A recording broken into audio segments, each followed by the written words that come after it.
ఎదుట పురుష రూపం కేశవస్వామి, వెనుక జగన్మోహిని ఆకారం సాలగ్రామశిల, స్వయంభూ యాకశిల, శంఖం చక్రం, గద పట్టుకున్నటువంటి హస్తం, గద, ఉంగరాలు, గోళ్లు, అభయ హస్తం, శ్రీదేవి, భూదేవి, గరుత్మంతుడు, కృష్ణ పదోద్భవ, గంగ పాదాల మధ్యలో గంగాదేవి విగ్రహం, నిరంతరము గంగ స్రవిస్తుంటుంది ఆ పాదాల మధ్యలో.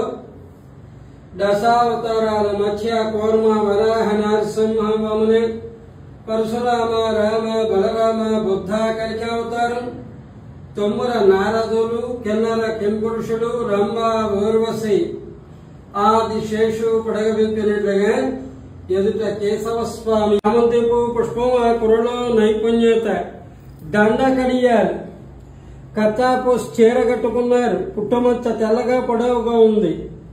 పద్మిని జాతి స్త్రీ లక్షణం పుట్టమచ్చ, దీపకాంతిలో నలుపు మీద తెలుపు అన్నమాట, తెల్లటి చార పుట్టమచ్చ, అందెలు గజ్జెలు, జగన్మోహిని ఆకారం. ధన్యవాదాలు.